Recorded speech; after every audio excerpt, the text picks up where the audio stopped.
हाँ प्यारे बच्चों, इस इतिहास के सेशन में हम बात कर रहे थे सिंधु घाटी सभ्यता के बारे में।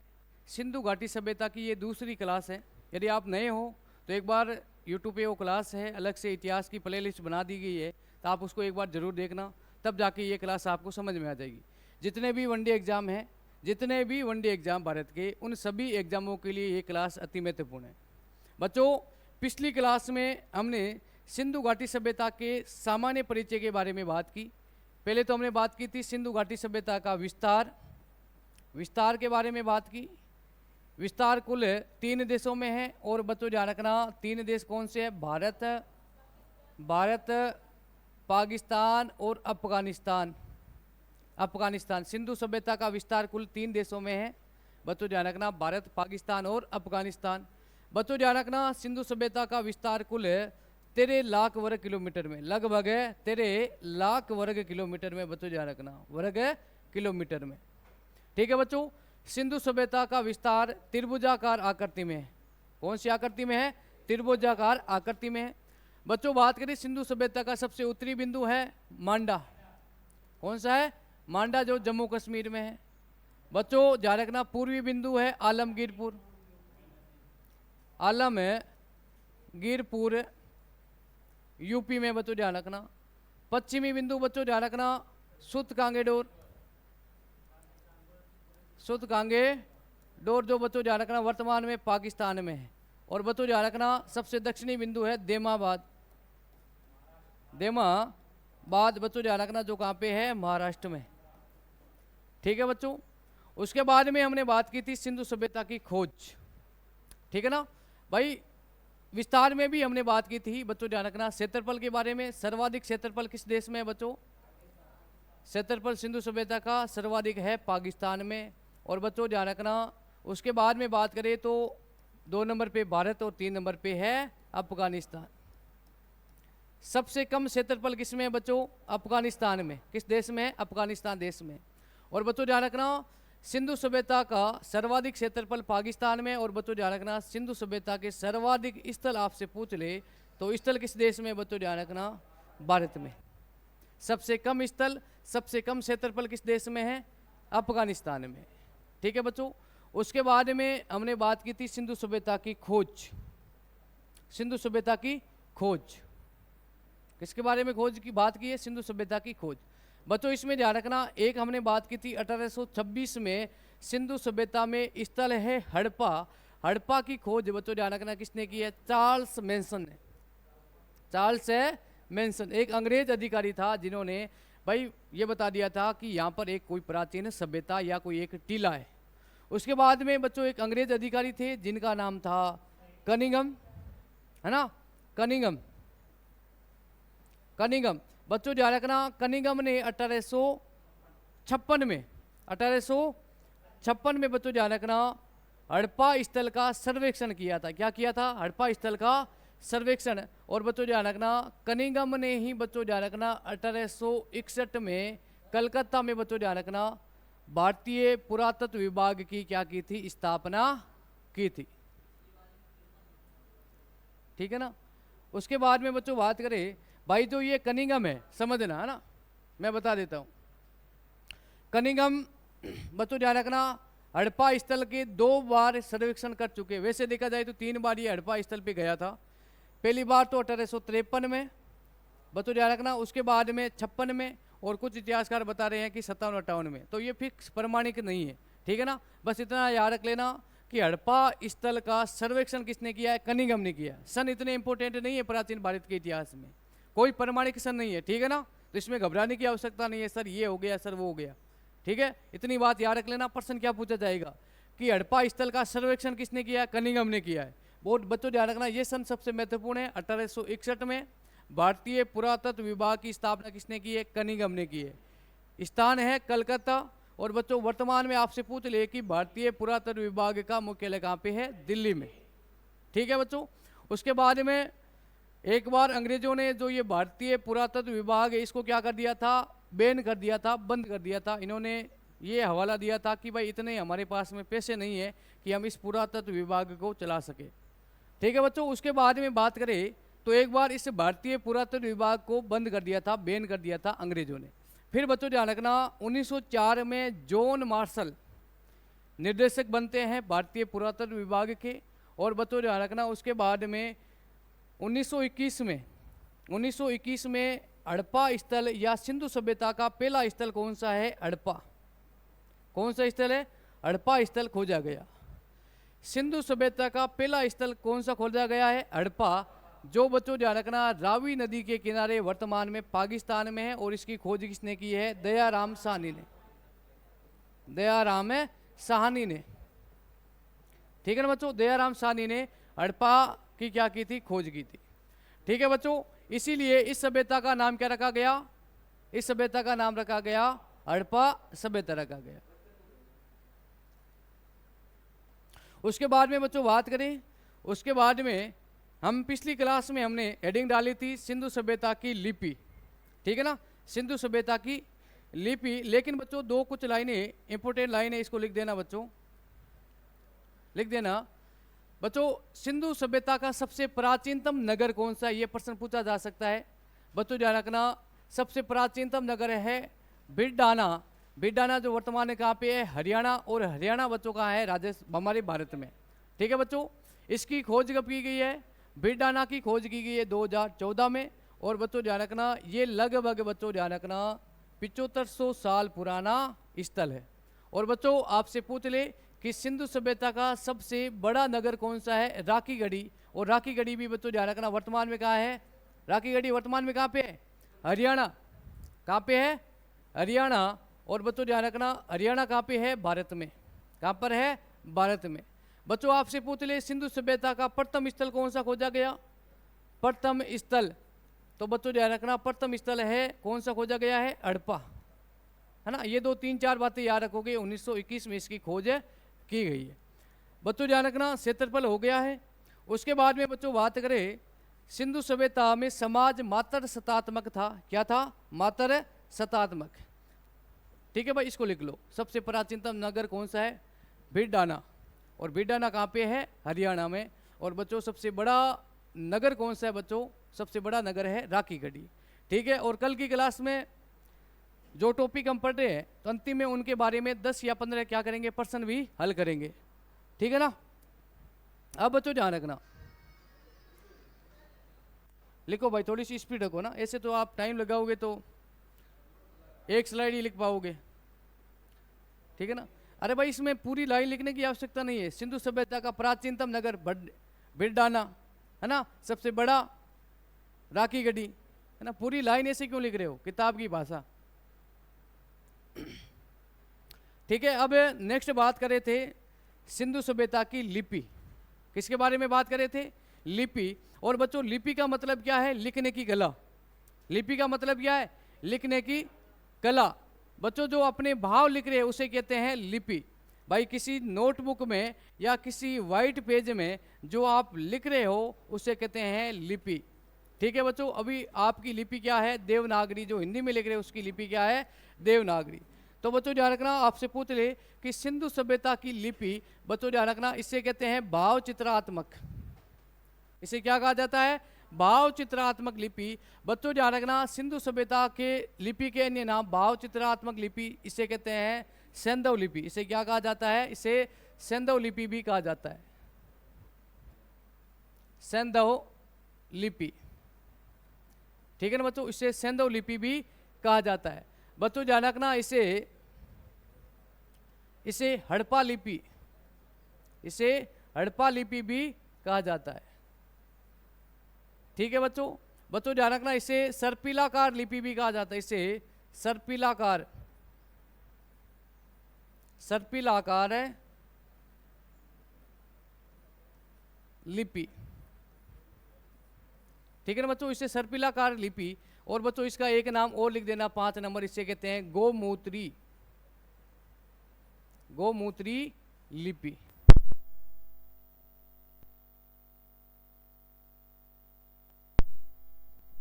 इसलिए इसे क्या कहा जाता है? सर्पिलाकार लिपि कहा जाता है। बच्चों ध्यान रखना मरुस्थल में जब चलती गौ माता मूत्र विसर्जन करती है तो बच्चों ध्यान रखना आकृति ऐसी बन जाती है, इसलिए इसे क्या कहा जाता है, गौमूत्री लिपि भी कहा जाता है। बच्चों ध्यान रखना इसका नाम हड़प्पा स्थल की वजह से इसका नाम हड़प्पा लिपि भी कहा जाता है, और सिंधु सभ्यता के नाम पे इसे सिंधु लिपि भी कहा जाता है।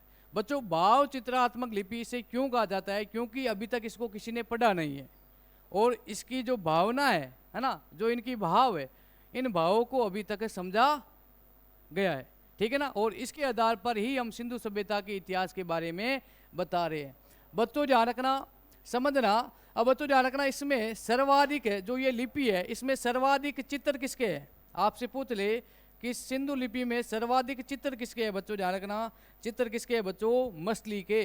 किसके हैं बच्चों, ध्यान रखना इस तरह मछली की आकृति के चित्र सर्वाधिक है पाए गए।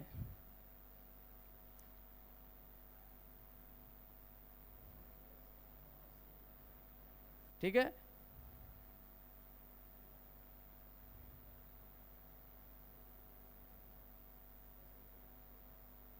बच्चों ध्यान रखना इस टाइप की ये एक मछली आकृति के सर्वाधिक इसमें क्या मिले हैं, चित्र मिले हैं।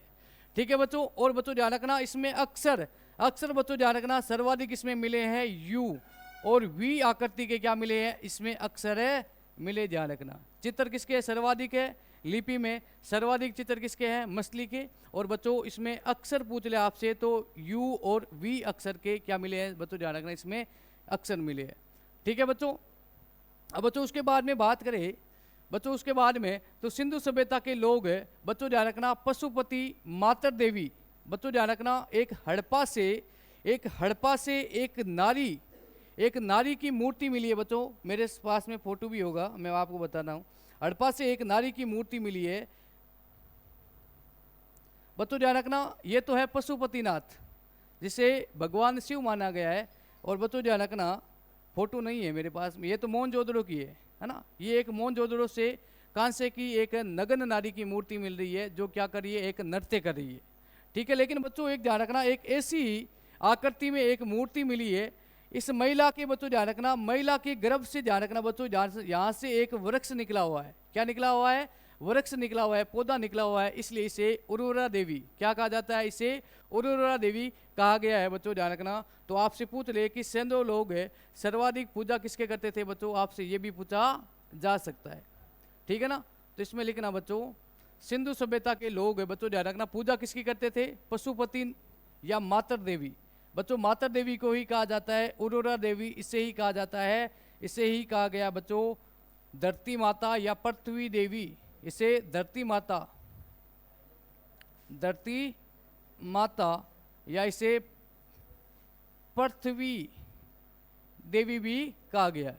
ठीक है बच्चों, पशुपतिनाथ की पूजा की जाती थी, मातर देवी की पूजा की जाती थी, मातर देवी को भी बच्चों ध्यान रखना उर्वरा देवी भी कहा गया है। ठीक है बच्चों, सिंधु सभ्यता के लोगों का सबसे पवित्र पशु क्या था बच्चों, सीधा प्रश्न पूछा जाएगा सबसे पवित्र पशु। तो बच्चों ध्यान रखना सबसे पवित्र पशु क्या था, हाँ बच्चों ध्यान रखना सबसे पवित्र पशु तो ध्यान रखना कुबड़ वाला बेल। ठीक है ना, कुबड़ वाला बेल। सिंधु सभ्यता के लोगों का सबसे पवित्र पशु क्या है, सीधा प्रश्न आएगा कुबड़ वाला बेल, है ना। बेल का भी चित्र होगा शायद फोटो में मेरे इसमें हो सकता है। ये बच्चों ध्यान रखना ये बेल है ना, ये कुबड़ वाला बेल है। बच्चों ध्यान रखना ये सिंधु सभ्यता के लोगों का सबसे पवित्र पशु था, सबसे पवित्र पशु। बच्चों ध्यान रखना ये एक बेल है, और बच्चों ध्यान रखना इसके ये कुबड़ निकली हुई है।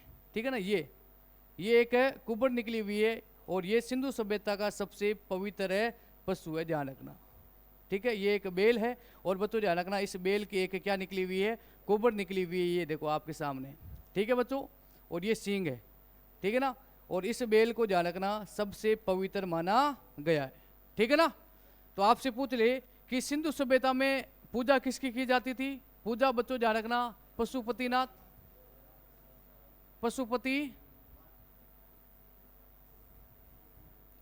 नाथ, और बच्चों किसकी, मातर देवी को भी बच्चों क्या कहा जाता है, उर्वरा देवी। क्या कहते थे, उर्वरा।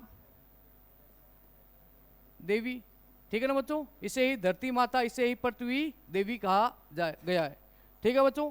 सबसे पवित्र पशु आपसे पूछ ले तो क्या है, एक कुबड़ वाला बेल है बच्चों। उसके बाद में बात करें सिंधु सभ्यता के लोगों का मुख्य व्यवसाय क्या है बच्चों। इनका मुख्य व्यवसाय यानी जीवन यापन करने के लिए मुख्य व्यवसाय क्या है बच्चों, ध्यान रखना, आयात निर्यात यानी व्यापार। व्यापार बच्चों ध्यान रखना, सिंधु सभ्यता के लोगों का मुख्य व्यवसाय क्या था, व्यापार। और बच्चों ध्यान रखना, व्यापार के बाद में ध्यान रखना इनकी क्या था, मुख्य व्यवसाय कृषि, ठीक है ना। कृषि इनका मुख्य व्यवसाय था। सीधा प्रश्न आएगा भाई, इसको साथ में लिखो ना, लिखना भी है, ठीक है ना, समझना भी है और साथ में लिखना भी है, ठीक है। उसके बाद में बात करें तो सिंधु सभ्यता दो भागों में विभाजित थी। सिंधु सभ्यता के जितने भी स्थल मिले हैं बच्चों ध्यान रखना, इसको समझना, सिंधु सभ्यता के जितने भी स्थल मिले हैं, ये एक स्थल है जिसका नाम है हड़प्पा। बच्चों ध्यान रखना, ये स्थल दो भागों में विभाजित है, एक है पश्चिमी भाग और एक है बच्चों पूर्वी भाग। पूर्वी भाग बच्चों ध्यान रखना, सिंधु सभ्यता के लगभग स्थल कितने भागों में विभाजित थे, दो भागों में विभाजित थे। इसे कहते हैं पूर्वी टीला, इसे क्या कहा जाता है, पूर्वी टीला। और बच्चों ध्यान रखना, इस भाग को क्या कहा जाता है, पश्चिमी टीला, इसे पश्चिमी टीला भी कहा जाता है। बच्चों सिंधु सभ्यता के लगभग स्थल कितने भागों में विभाजित थे, दो भागों में। मैं आपसे पूछ लूं, सिंधु सभ्यता के लोगों का मुख्य व्यवसाय क्या था, आयात निर्यात यानी व्यापार, है ना। सिंधु सभ्यता के लोगों का मुख्य व्यवसाय क्या था, आयात निर्यात यानी व्यापार। सिंधु सभ्यता के लोगों का सबसे पवित्र पशु क्या था, कुबड़ वाला बेल। किसकी पूजा करते थे, मातर देवी जिसे उर्वरा देवी और पशुपतिनाथ की पूजा करते थे, ठीक है ना। यहाँ तक कोई प्रॉब्लम नहीं है भाई, इसको लिखो, लिख दिया, इसको लिख दिया ना, लिखो भाई, है ना, लिखो, लिखो लिखो भाई, शॉर्टकट में लिख देना। पूजा किसकी करते थे, पशुपति माता देवी, और बच्चों इनका पवित्र पशु कुबड़ वाला बेल। और बच्चों ध्यान रखना, मुख्य व्यवसाय सबसे महत्वपूर्ण है बच्चों ध्यान रखना, मुख्य व्यवसाय आयात निर्यात का मतलब है व्यापार। और बच्चों ध्यान रखना, सिंधु सभ्यता लगभग दो भागों में विभाजित थी, मैंने ये बता दिया था, दो टीले थे, एक पश्चिमी टीला और एक पूर्वी टीला, दो भागों में विभाजित थी। लेकिन इतना इंपॉर्टेंट नहीं है, लेकिन ये बातें सबसे महत्वपूर्ण है। पूजा किसकी की जाती थी, एक तो लिपि याद रख लेना, और मुख्य व्यवसाय, मुख्य व्यवसाय का मतलब है व्यापार करना, आजीविका। पटेल सीधा बैठ जा भाई, ठीक है ना, नहीं लिख दिया ना, या नहीं लिखा है, लिख ले, तू नहीं लिखे, वीडियो देख के बाद में भाई आराम से लिख देना, जिसको अभी लिखना है तो आराम से लिख लो, उसके बाद में यदि ये क्लास है उसको क्लास को देखकर भी लिख सकते हो, ठीक है बच्चों। मैंने अभी बात की थी सिंधु सभ्यता लगभग दो भागों में विभाजित था, लेकिन बच्चों ध्यान रखना एक अपवाद है। सिंधु सभ्यता का एक स्थल है धोलावीरा। बच्चों ध्यान रखना, सिंधु सभ्यता के लगभग स्थल कितने भागों में विभाजित थे, दो भागों में, पश्चिमी टीला और पूर्वी टीला, दो भागों में। लेकिन बच्चों ध्यान रखना एक अपवाद है, आपसे पूछ ले, एक अपवाद ध्यान रखना। और बच्चों ध्यान रखना अपवाद कौन सा है, धोलावीरा। धोलावीरा बच्चों ध्यान रखना, धोलावीरा कितने भागों में विभाजित था, तीन भागों में विभाजित था। कितने भागों में, तीन भागों में। ये हो गया बच्चों पूर्वी टीला, ये हो गया पश्चिमी टीला, और ये हो गया बच्चों मध्यम टीला। सिंधु सभ्यता का एकमात्र स्थल था धोलावीरा, जो तीन भागों में विभाजित था, बाकी लगभग स्थल दो भागों में विभाजित थे, पश्चिमी टीला और पूर्वी टीला। लेकिन धोलावीरा कितने भागों में विभाजित था, तीन, एक, दो और तीन। और ध्यान रखना बाकी एक और दो भागों में ही विभाजित थे, जैसे कि हड़प्पा दो भागों में विभाजित, मोहनजोदड़ो कितने भागों में विभाजित है, दो भागों में। लेकिन अपवाद में ध्यान रखना एक ऐसा स्थल है धोलावीरा। प्रश्न क्या पूछा जाएगा कि सिंधु सभ्यता का एकमात्र ऐसा स्थल जो तीन भागों में विभाजित था, कौन सा, धोलावीरा। और बच्चों आपसे पूछ ले कि सिंधु सभ्यता के लगभग स्थल कितने भागों में विभाजित थे, दो भागों में। बच्चों ध्यान रखना ये दो भाग है, पूर्वी भाग और पश्चिमी भाग। बच्चों ध्यान रखना यहाँ पर तो आम जनता निवास करती थी, आम है जनता, कौन सी, आम जनता। और यहाँ पर बच्चों ध्यान रखना प्रशासन वर्ग बच्चों ध्यान रखना, जो व्यापारी वर्ग थे जिनके हाथों में सिंधु सभ्यता की सत्ता थी, वो ध्यान रखना बच्चों पूर्वी भाग में, इसे कहते हैं वीआईपी टीला, अमीरों का टीला। और बच्चों ध्यान रखना ये था गरीबों का टीला, यहाँ पर आम आदमी, मजदूर, गरीब यहाँ रहते थे। ठीक है ना बच्चों। लेकिन एक अपवाद है धोलावीरा, जो 3 भागों में विभाजित था। ठीक है, आगे बढ़ते हैं। बाकी बच्चों ये बात हम कर चुके हैं, है ना। पूर्वी बिंदु, पश्चिमी बिंदु, बच्चों ध्यान रखना पूर्वी, पश्चिमी, और बच्चों ध्यान रखना उत्तरी और दक्षिणी। ठीक है बच्चों, ये साउथ वेस्ट है ना, ईस्ट, ये सब हम पहले बात इनके बारे में विस्तार में कर चुके हैं। ठीक है, फिर भी यहाँ पे एक बार वापस इसको देख लेना बच्चों। उसके बाद में नेक्स्ट हेडिंग डालना सिंधु सभ्यता के प्रमुख स्थल। नेक्स्ट हेडिंग डालना सिंधु सभ्यता के प्रमुख स्थल। ठीक है ना, सिंधु सभ्यता के प्रमुख स्थल।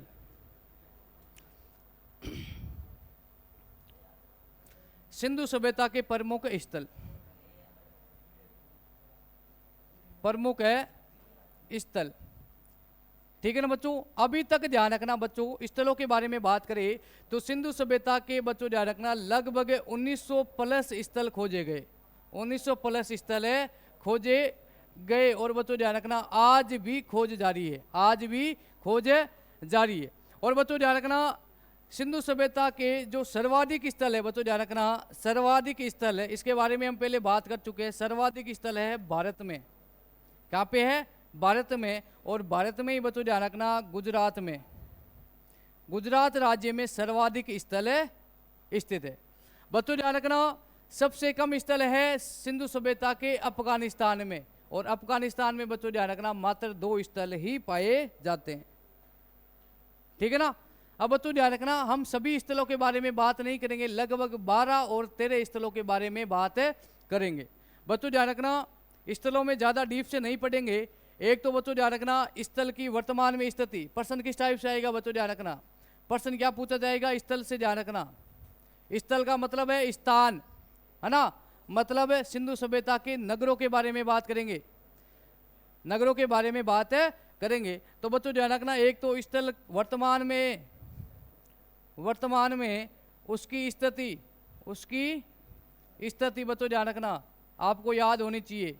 वर्तमान में स्थिति बच्चों किस नदी के किनारे है, नदी का नाम याद रखना है। और बच्चों ध्यान रखना खोज किसने की है, खोज। और बच्चों उत्खनन, बच्चों खोज अलग चीज है, उत्खनन अलग है। खोज का मतलब क्या है, बताना कि भाई यहाँ पर एक स्थल है, और उत्खनन का मतलब है वहाँ पर क्या करनी है, खुदाई करके वहाँ से साक्ष्य प्राप्त करना। मान लो कि ये एक स्थल है, हड़प्पा सिंधु सभ्यता का एक स्थल है, इसका अभी तक कोई नाम नहीं है, और बच्चों ध्यान रखना मैंने भारतीय पुरातत्व विभाग को बता दिया कि भाई एक हमारे राजस्थान में अजमेर के पास में, है ना, अजमेर के पास में एक स्थान है जिसका नाम है पुष्कर। क्या नाम है? पुष्कर। अजमेर के पास में ही पुष्कर झील है, उसके पास में एक स्थान है प्राचीन, मुझे कुछ दिखाई दे रहा है तो मैंने बता दिया कि यहाँ पर एक स्थल है। तो इस स्थल का नाम क्या हो गया, पुष्कर स्थल, क्योंकि आज उस स्थल का नाम क्या है, पुष्कर है, इसलिए इसका नाम क्या रख दूंगा, पुष्कर। लेकिन इसकी खोज तो किसने कर ली है, मैंने। अब मैं पुरातत्व विभाग को बताऊंगा तो वो एक टीम बनाएंगे, और टीम का एक मुख्य हेड होगा, और फिर बच्चों ध्यान रखना यहाँ पर क्या करेंगे, खुदाई करेंगे, एक एक चीज़ को खोदेंगे, देखेंगे, और यहाँ से जो उपकरण मिलेंगे उसके अनुसार बता देंगे कि ये स्थल है इतना साल पुराना है। ठीक है ना। तो एक तो स्थल वर्तमान में किस नदी के किनारे है, खोजकर्ता कौन थे, और उत्खनन। ठीक है ना, इतनी बातें आपको याद रखनी है। ठीक है। पहला है हड़प्पा, हेडिंग डालना हड़प्पा, स्थलों में हेडिंग डालना हड़प्पा। और बच्चों ध्यान रखना हड़प्पा की खोज कब की गई है, बच्चों ध्यान रखना 1921 में। और बच्चों नदी कौन सी है, रावी नदी। और बच्चों ध्यान रखना दयाराम साहनी ने इसकी क्या की है, खोज की है। और बच्चों वर्तमान में, बच्चों ध्यान रखना वर्तमान में पंजाब के, ध्यान रखना पंजाब के किस प्रांत में बच्चों, पंजाब प्रांत में, सॉरी पाकिस्तान के पंजाब प्रांत में। बच्चों देश कौन सा है, पाकिस्तान। और बच्चों पाकिस्तान का प्रांत कौन सा है, प्रांत है पंजाब प्रांत। और बच्चों ध्यान रखना मैं आपसे पूछ लूं कि वर्तमान में पाकिस्तान के किस जिले में हड़प्पा स्थित है, कौन सा जिला पूछ ले आपसे। भाई आपसे पूछ ले कि हड़प्पा की खोज कब की गई है? 1921 में। किसने की है? दयाराम साहनी ने। नदी कौन सी है बच्चों? रावी नदी है। रावी नदी किसकी सहायक नदी है? सिंधु की सहायक नदी है। नदी होगी रावी। खोज किसने किया? दयाराम साहनी ने। और बच्चों देश पूछ ले तो पाकिस्तान। अब पाकिस्तान में प्रांत कौन सा है? पंजाब प्रांत। और पंजाब प्रांत का जिला कौन सा है? साहिवाल। Very good. कौन सा जिला है बच्चों? साहिवाल। किस जिले में बच्चों? ध्यान रखना, पाकिस्तान का एक जिला है जिसका नाम है साहिवाल। जिले का नाम क्या है बच्चों? जिले का नाम है साहिवाल। और ये जिला किस प्रांत में है? पंजाब प्रांत में। जैसे कि हमारे भारत में तो राज्य है, लेकिन पंजाब पाकिस्तान में क्या है? प्रांत है। पाकिस्तान में एक जिला है साहिवाल, पाकिस्तान के पंजाब प्रांत में है। और पंजाब प्रांत कहाँ पे है? पाकिस्तान में। और यहाँ से बच्चों ध्यान रखना, ये एक जिला है जिसका नाम है साहिवाल। साहिवाल। ठीक है बच्चों, ये किस प्रांत में है? प्रांत है पंजाब। और ये किस देश में है? पाकिस्तान में। बच्चों यहाँ से एक नदी निकलती है, उस नदी का नाम क्या है? रावी। क्या नाम है? रावी। और बच्चों ध्यान रखना, यहाँ पर एक स्थल खोजा गया है और उस स्थल का नाम क्या है? हड़प्पा। आज भी साहिवाल में इस स्थान का नाम क्या है? हड़प्पा है। इसीलिए इसका नाम क्या रख दिया गया? हड़प्पा स्थल है रख दिया गया। बच्चों सिंधु सभ्यता का खोजा गया प्रथम स्थल। सिंधु सभ्यता का खोजा गया प्रथम स्थल। प्रथम है स्थल।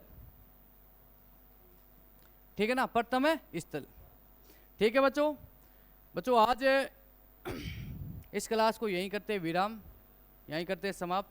बच्चों कल की क्लास में 1 घंटे की क्लास और लगेगी, जो प्रमुख स्थल है उनके बारे में विस्तार से बात करेंगे। और कल की क्लास में सिंधु घाटी सभ्यता आपका टॉपिक क्या हो जाएगा? समाप्त हो जाएगा। और फिर बात करेंगे बच्चों नेक्स्ट शनिवार के दिन आपके क्या चलेगी? स्टैटिक जीके की क्लास। लेकिन उससे पहले बच्चों इतिहास में बात करेंगे सिंधु घाटी सभ्यता के बाद में वैदिक सभ्यता। तो आज इस क्लास को यहीं करते हैं विराम, है ना? आज के लिए इतना ही। जय हिंद, जय भारत।